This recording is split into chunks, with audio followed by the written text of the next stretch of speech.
Students आवाज आ रही है? का टॉपिक था जी health care system of Pakistan या पाकिस्तान हेल्थ केयर सिस्टम। इस चैप्टर में हम लोगों ने पढ़ना है अपने जो हमारे बेसिक फैसिलिटीज हैं पाकिस्तान में जो अवेलेबल हैं, फिर इसके अलावा बेसिक हेल्थ यूनिट्स के बारे में पढ़ना था। फिर हम लोगों ने primary care, tertiary care, secondary care और इसके अलावा तालुका हॉस्पिटल्स के बारे में पढ़ना था। तो पहला एमसीक्यूज है, a set of procedures according to which something is done is known as। Simple ये आपके सिस्टम की डेफिनेशन है एक, कि वो सेट होता है प्रोसीजर्स का और एक ऑर्गेनाइज्ड स्कीम का जिसके तहत आपने किसी भी चीज को लेके चलना होता है, उसको हम सिस्टम कहते हैं, जो एक ऑर्गेनाइज्ड मैनर में काम करता है। ठीक है, नेक्स्ट है the health care The healthcare delivery system of Pakistan is complex because it follows scheme from। जो पाकिस्तान का हेल्थ केयर सिस्टम है वो कौन से स्कीम को फॉलो करता है? Federal government, provincial government, federal and provincial और नन। जो हमारा सिस्टम है वो बहुत दोनों को फॉलो करता है। वो फेडरल को भी फॉलो करता है, यानी कि जो आपका कैपिटल सिटी है, और प्रोविंशियल को भी, मतलब जो पाकिस्तान का कैपिटल है उस फेडरल उस गवर्नमेंट को भी, उन रूल्स को भी फॉलो करता है। दूसरा जो आपको प्रोविंशियल आप लोगों के सेटअप्स कायम किए हुए हैं, स्कीम्स हैं, उनको भी फॉलो करता है। नेक्स्ट है जी, health care provided by Pakistan government is at 3 levels, primary, secondary and tertiary. ठीक है, PHC primary health care is provided in following centers in all except। अब आपकी बुक में ये बहुत वाज़ेह डिफरेंस लिखा हुआ है प्राइमरी में, सेकेंडरी में और टर्शरी में।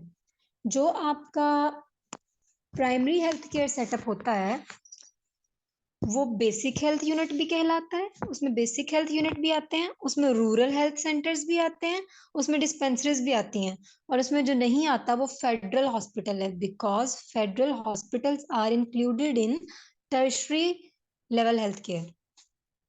ठीक है, तो PHC provided in following all centres except federal hospitals. Basic health unit भी उसमें होते हैं, उसमें रूरल सेंटर्स भी होते हैं और उसमें आपके डिस्पेंसरीज भी होती हैं। जो फेडरल हॉस्पिटल है वो टर्शरी केयर का हिस्सा है। नेक्स्ट है जी, PHC primary health includes how many basic health units. उसमें 5000, क्योंकि जो आपका प्राइमरी हेल्थ केयर है ना वो किसको ऑलमोस्ट 1000 से 5000 तक जो होते हैं ना उनको कवर करना होता है उसने, जो एक जगह के होते हैं। तो उसमें जो मैटरनल चाइल्ड केयर या कोई भी केयर प्रोवाइड करनी थी वो 5000 बेसिक हेल्थ यूनिट्स वहां पे मौजूद होते हैं उस प्राइमरी हेल्थ केयर सेटअप में, जबकि उसमें 600 रूरल हेल्थ सेंटर्स होते हैं और 7500 अदर फर्स्ट लेवल सेंटर्स होते हैं। Secondary health care includes following. जो आज का आप लोगों का चैप्टर था वो इजी था, लेकिन वो याद रखने के मुतालिक था कि वो चीजें आपको फिंगर टिप्स पे आनी चाहिए थी, उसमें कोई कॉन्सेप्ट इतना नहीं था लेकिन इजी था। तो secondary health care includes following centres. Primary में तो हमने बात की कि उसमें बेसिक हेल्थ यूनिट्स आ गए, उसमें रूरल हेल्थ सेंटर्स आ गए। अब सेकेंडरी हेल्थ केयर में क्या क्या आएगा? THQs tehsil headquarters, DHQs district health headquarters, teaching hospitals, both THQ and DHQ all of above. अच्छा, जो आपके टीचिंग हॉस्पिटल्स है ना बच्चों, ये टर्शरी केयर में आते हैं। ठीक है, क्योंकि उसमें टीचिंग फैसिलिटीज होती हैं और इसके अलावा मतलब वहां पे डॉक्टर्स अपनी कोई भी प्रैक्टिस कर सकते हैं, जिन्होंने अभी स्टार्ट करना है अपना कोई फेलोशिप प्रोग्राम या कुछ भी। तो both THQ and DHQ are the part of secondary health care, tehsil headquarters और डिस्ट्रिक्ट हेडक्वार्टर हॉस्पिटल्स। यहाँ पे admission facilities, hospital admission facilities होती हैं, और इसके अलावा यहाँ पे आप माइनर सर्जरीज परफॉर्म कर सकते हैं और ऑब्स्टेट्रिक केयर यहाँ पे आप मतलब डिलीवरीज आप कर सकते हैं, फिर जो सी सेक्शन वगैरह करना होता है वो कर सकते हैं आप यहाँ पे। ठीक है, और इनमें मेन चीज, इनमें रेफरल फैसिलिटीज होती हैं कि ये रेफर कर सकते हैं यहाँ से। ठीक है, नेक्स्ट है जी tertiary care. Tertiary care provided at teaching hospitals. जी हमने बात की कि टीचिंग हॉस्पिटल्स जो है वो टर्शरी केयर में आते हैं। कैन परफॉर्म मेजर सर्जरीज, बिल्कुल। माइनर सर्जरीज जो है वो सेकेंडरी हेल्थ केयर में होंगी। हैव स्पेशलाइज्ड टीम, बिल्कुल। उनमें स्पेशलाइज्ड टीम वर्क कर रही होती है जो आपको हेल्थ केयर फैसिलिटीज प्रोवाइड कर रही होती है। Both A and C, all of above. तो इसका सबसे best option all of above बनता है क्योंकि तीनों ही हैं इसमें।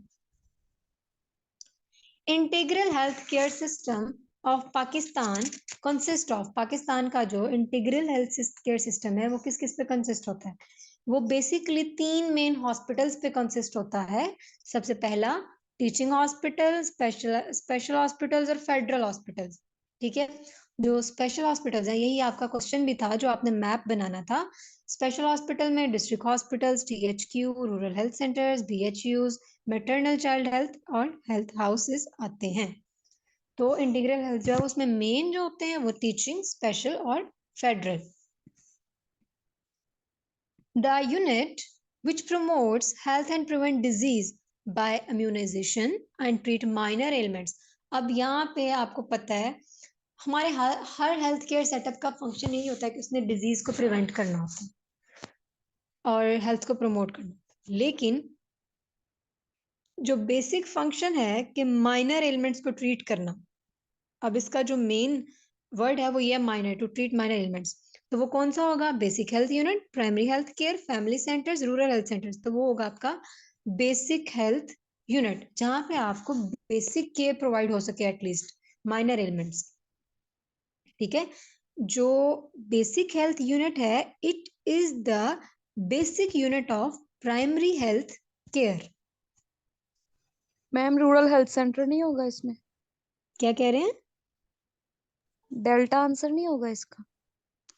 रूरल हेल्थ सेंटर्स जो है ना वो बेसिकली जो हम बेसिक यूनिट की बात कर रहे हैं ना प्राइमरी हेल्थ सेंटर की, उसकी, हाँ प्राइमरी हेल्थ केयर की, वो बेसिक हेल्थ यूनिट है। रूरल हेल्थ सेंटर्स उसके बाद जाके बनते हैं इनके, मतलब वो BHU के आगे आगे बनते हैं फर्दर। ठीक है, BHU के आगे वो फर्दर बेसिक में आएगा ना, रूरल हेल्थ सेंटर्स बनेंगे। तो बेसिक यूनिट PHC का BHU है, BHU के बाद आगे रूरल हेल्थ सेंटर्स बनते हैं। Next, special hospitals are includes. जो स्पेशल हॉस्पिटल्स होते हैं उनमें क्या क्या होता है? उनमें DHQ होता है, उनमें THQ होता है, उनमें रूरल हेल्थ सेंटर्स होते हैं, ऑल ऑफ अबव जो हम लोगों ने ऊपर मैप पढ़ा इंटीग्रल का। तो उसमें DHQ भी होते हैं, डिस्ट्रिक्ट हॉस्पिटल्स भी होते हैं, उसमें THQ हॉस्पिटल्स भी होते हैं और रूरल हेल्थ सेंटर्स भी होते हैं। दाई इज रिक्वायर्ड इन, आपको पता है कि मोस्टली जो आपकी क्या कहते हैं उसको, गांव वाले इलाके होते हैं और बेसिक हेल्थ यूनिट्स होते हैं, वहां पे ये इस तरह की वो ओल्ड लेडीज होती हैं जो मैटरनल चाइल्ड केयर प्रोवाइड करती हैं या वो डिलीवरी में हेल्प कर सकती हैं, क्योंकि पुराने जमाने में जब ये वाली केयर गायनोकोलॉजिस्ट अवेलेबल नहीं होती थी तो उस टाइम पे ये दाई होती थी जो इस तरह की हेल्प करती थी। तो dai is required in rural health centres, BHUs, DHQs और फेडरल हॉस्पिटल्स। ये चाहिए होती है जी बेसिक हेल्थ यूनिट्स में, उनका एक पार्ट है। जो स्टाफ रिक्वायर होता है बेसिक हेल्थ यूनिट में, उसमें एक मेडिकल ऑफिसर होना चाहिए, एक लैब टेक्नीशियन होना चाहिए और डिस्पेंसर होना चाहिए। ठीक है, लैब टेक्नीशियन के वो लेबोरेटरी टेस्ट परफॉर्म कर सके, या इमेजिंग टेक्नीशियंस जो होते हैं जो अगर एक्सरे वगैरह की फैसिलिटी इन केस वहां पे अगर अवेलेबल है। डिस्पेंसर मेडिसिन वगैरह जो दे सकें, और मेडिकल ऑफिसर जो मेडिसिन लिख सके या डॉक्टर होना चाहिए। इसके अलावा लेडी हेल्थ वर्कर्स होती हैं 5 to 10, और इसके अलावा सिक्योरिटी गार्ड और एक दाई वहाँ की रिक्वायरमेंट होती है जो वहाँ पे गायनेकोलॉजी की सर्विसेज परफॉर्म कर सके। नेक्स्ट है वन तालुका हॉस्पिटल। जो अगला हमारा सिस्टम आता है जी वो आता है आपका तालुका हॉस्पिटल्स का, जो कि लिंक्ड होते हैं डिफरेंट कह लें सेकेंडरी हेल्थ केयर यूनिट्स के साथ। ठीक है, तो taluka hospital is integrated with 2 to 3 RHCs, rural health care or rural health centers, 3 to 4 rural health centers, 20 to 50 BHCs और 3 to 4 BHCs। जो आपका तालुका हेडक्वार्टर हॉस्पिटल्स होता है उसने जो कह लें वो जो बिल्ट अप होता है उसने जो कवर करना होता है वो बेसिकली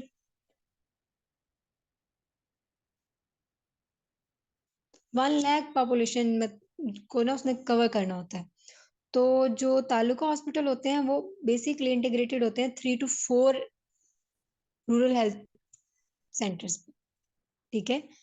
और इसको जो ये लेवल हमारा तालुका हॉस्पिटल का जो लेवल बनता है ये सेकेंडरी हेल्थ केयर लेवल बनता है।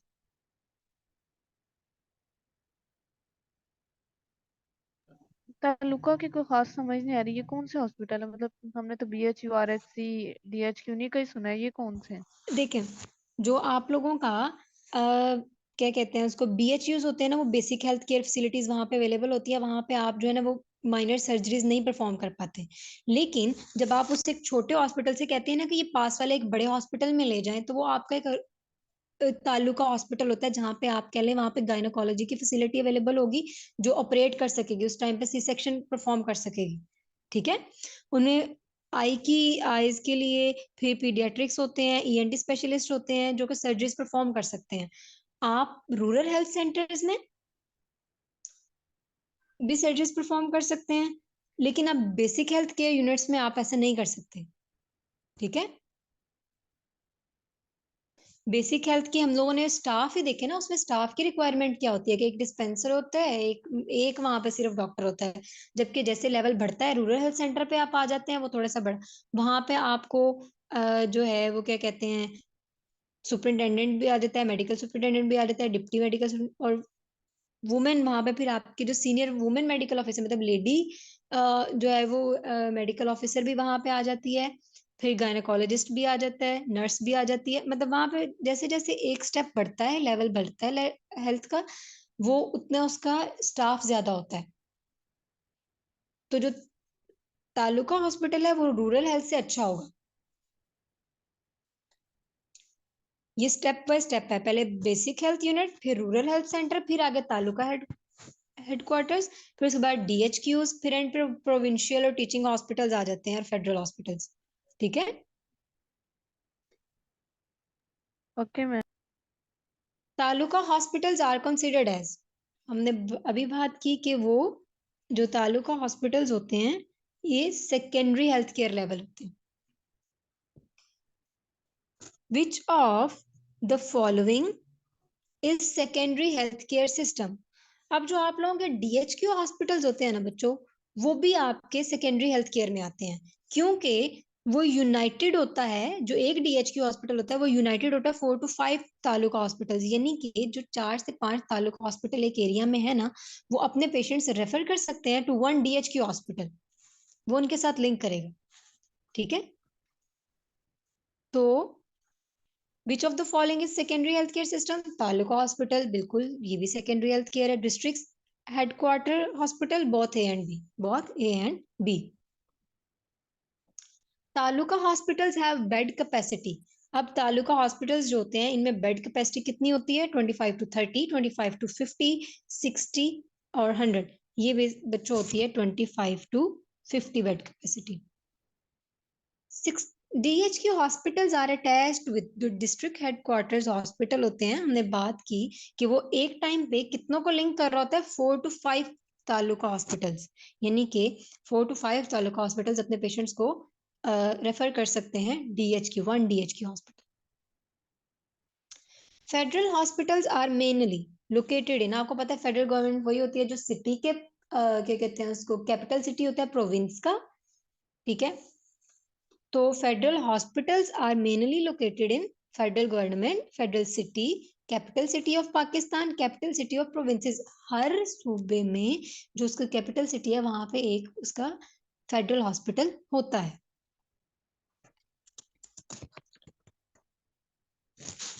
Rehabilitation centres are present in, अब जो रिहैब के सेंटर्स होते हैं वो कहाँ कहाँ प्रेजेंट होते हैं? तो बच्चों वो आपके प्रेजेंट होते हैं टर्शरी केयर में, जो प्रोविंशियल और टीचिंग हॉस्पिटल्स होते हैं, ठीक है। ये होते क्योंकि क्या हैं? जैसे जैसे बढ़ता जाएगा सिस्टम, वैसे वैसे उसमें एडवांसमेंट आती जाती है, उसका स्टाफ बढ़ता जाता है, उसमें फैसिलिटीज बढ़ती जाती है। तो टर्शरी केयर सिस्टम में आपके ट्रॉमा सेंटर्स आ जाते हैं, आपके रिहैब रिहेबिलिटेशन सेंटर्स आ जाते हैं जो प्रिवेंट करते हैं डिसेबिलिटीज वगैरह, ठीक है। और यहाँ पे ज्यादा टेक्नोलॉजिकल डिवाइसेस होती हैं और आप बहुत एफिशिएंट प्रोसीजर्स परफॉर्म कर सकते हैं, मेजर सर्जरीज परफॉर्म कर सकते हैं। मैम रिहेबिलिटेशन सेंटर में मतलब क्या होता है? क्या कह रहे हैं? रिहेबिलिटेशन सेंटर किसके लिए होते हैं? रिहैबिलिटेशन सेंटर वो होते हैं कि जहाँ पे अब रिहैब जो होती है ना वो दो तरह की होती है। एक जो ऑक्यूपेशनल वाले होते हैं, मतलब जो कुछ फिजिकली डिसेबल होते हैं, उनकी रिहैब अलग होती है, ठीक है, उनकी एक्सरसाइज परफॉर्म करवानी होती है। और जो मेंटली डिसेबल होते हैं उनकी भी कुछ होती हैं। फिर एक स्पीच एंड लैंग्वेज वाले होते हैं, ऑक्यूपेशनल थेरेपिस्ट होते हैं जो अपनी सर्विसेज वहां पे प्रोवाइड करते हैं, जो उनकी हेल्प करते हैं रिहैब में। फिर एक रिहैब उनकी होती है जो किसी ड्रग्स एडिक्शन वगैरह पे लगे होते हैं, ठीक है, जिसे आप उर्दू में जो हम लोग बोलते हैं बहाली के मराकज, कुछ ऐसा लफ्ज बोलते हैं इनके लिए ना, रिहैब, जी मैम। ठीक है।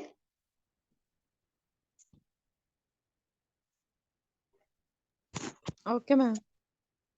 द नेशनल हेल्थ पॉलिसी 2025, अब जो हमारी नेशनल हेल्थ पॉलिसी है इसका विजन क्या है?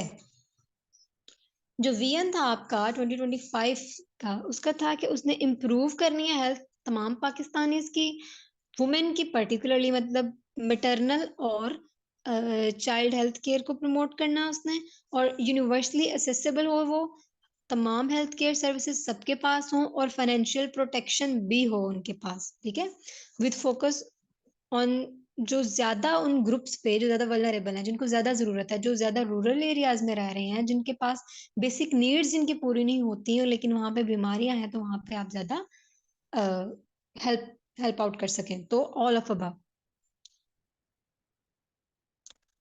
नेशनल, इसके अलावा एक नेशनल हेल्थ पॉलिसी है और एक नेशनल हेल्थ प्लानिंग है। जो नेशनल हेल्थ प्लानिंग है वो एक्चुअली एक प्रोसेस है, ऑर्डरली प्रोसेस, ठीक है। ये अगला एमसीक्यूज हमारा, an orderly process of defining national health problems, identifying unsatisfied needs is known as, यानी कि वो प्रोसेस जिसके जरिए आपने फाइंड आउट करना है प्रॉब्लम्स को, फिर अनसेटिस्फाइड नीड्स को, फिर रिसोर्सेज को, फिर आपने प्लान को इस्टेब्लिश करना है, फिर प्रायोरिटीज बनानी है, गोल्स इस्टेब्लिश करने, फिर आपने उसके लिए जो है वो एडमिनिस्ट्रेटिव जो पीपल हैं उनको लेके आना आगे को, वो इसको एक्शन में लेके आए इस प्लान को। तो ये डेफिनेशन है नेशनल हेल्थ पॉलिसी की, नेशनल हेल्थ प्लानिंग की, नेशनल हेल्थ की, नेशनल हेल्थ सिस्टम की। तो ये है नेशनल हेल्थ प्लानिंग की। आप ये पूरा एक तरतीब दे रहे हो एक चीज को, तो ये प्लानिंग कर रहे हो। NICH, Jinnah Post Graduate College are example of BHQ, THQ, ये एग्जाम्पल है बच्चों टर्शरी हेल्थ केयर की, क्योंकि ये एडवांस लेवल की केयर प्रोवाइड करते हैं, ठीक है। Members of community health centres are clerk, driver, PN, medical officer, all of above, all of above. In devolution plan of 2000, जो डेवोल्यूशन प्लान है आपका 2000 का, उसमें जो आपकी ग्रॉस नेशनल प्रोडक्ट है, जो हेल्थ पे आपने स्पेंड करना है, मतलब आपने जो बजट पेश अप करते हैं उसके अकॉर्डिंग जो आपने हेल्थ पे लगाना है वो कितना है, कितना स्पेंड करना है आपने, 10%, 5%, 20%, 6%, उसके अकॉर्डिंग बच्चों आपने 5% जो वो हेल्थ पे स्पेंड करना होता है। According to plan 2000 life expectancy is, आप देखें कि आजकल हमारे इर्द गिर्द जो 60 ईयर्स है, मोर देन 60, 60 to 65 कह लें, यही है लाइफ एक्सपेक्टेंसी, तो more than 60। At the time of, sorry ये मिस्टेक है, at the time of partition which major hospital was present in Pakistan? Sir Gangaram hospital, Mayo hospital, Jinnah hospital, Jinnah hospital Karachi. बेटा म्यो हॉस्पिटल सबसे पुराना है, आपने देखा उसके इतने डिपार्टमेंट्स हैं कि आपको एक से दूसरे तक ट्रेवल करने के लिए जो है वो क्या कहते हैं कन्वेंस की जरूरत होती है, डिफरेंट वार्ड्स, इतनी इतनी बड़ी वार्ड्स है, सेपरेट वार्ड्स हैं। तो म्यो हॉस्पिटल सबसे पुराना है और यही eight the time of partition present था, बाकी तमाम हॉस्पिटल्स अब आके हमारे बने। मैंने आप लोगों के टेस्ट देखे, उसमें बहुत से बच्चे जो है वो नॉन सीरियस, उन लोगों ने एक तो एमसीक्यूज भी बहुत नॉन सीरियस लिया हुआ है आप लोगों ने, और दूसरा जो है आप लोग क्वेश्चन को एक्सप्लेन नहीं करते।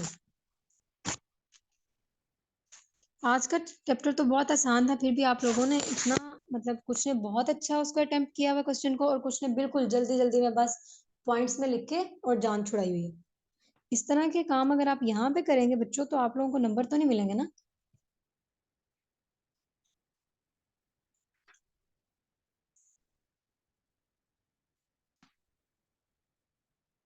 ठीक है, आप लोगों का कोई क्वेश्चन हो आप ग्रुप में बता दें। ओके, अल्लाह हाफिज। अल्लाह हाफिज।